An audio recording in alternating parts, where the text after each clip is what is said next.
ప్రతి ఒక్క సంవత్సరం కూడా ఇక్కడ ఒక 50 నుంచి 60 మంది భక్తులు మాలలు వేస్తారు. మాలలు వేసి కూడా కఠినంగా దీక్ష వేయిస్తారు.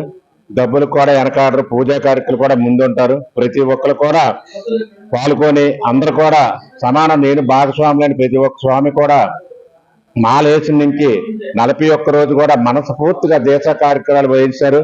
ఆరోగ్య రీతిగా కానీ, వ్యాపార రీతిగా కానీ, ఆ కుటుంబాల రీతి కానీ అన్ని విధాలుగా మానవాళిని అయ్యప్ప నమ్ముకున్న ప్రతి ఒక్క భక్తులు కూడా మనస్ఫూర్తిగా దేవుడి 41 రోజు కూడా దీక్ష వహించారు భక్తులు. ఆ భక్తులు అలాగా ఈ పేటలో ఉండే భక్తులందరూ కూడా ఎప్పుడు ఒక్క సంవత్సరం మాల వేసినా సరే మనస్ఫూర్తిగా దీక్ష వహిస్తారు. ఇప్పుడు మేము పెట్టేది ఇప్పుడు ఒక 40 మంది 50 మంది మాలలు వేశారు. సోమవారం మట్టుగా ఇంకా 10-15 మంది వరకు మాలలు వేసే అవకాశం ఉంది. మాలలు వేస్తారు.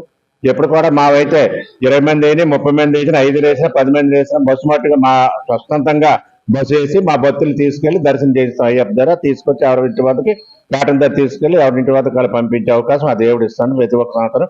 ఆ దేవుడికి ఆశీర్వాదాలు ప్రతి ఒక్క స్వామికి కూడా, కుటుంబీకులకు కూడా, వాళ్ళ తల్లి పిల్ల కుటుంబం అంతా భాగ్యాలతో సుఖపరంగా సుఖశాంతులతో ఉండాలని మనస్ఫూర్తిగా అయ్యప్ప కోరుకుంటాం. 30 సంవత్సరం కంటిన్యూగా మాలలు వేస్తూనే ఉన్నా.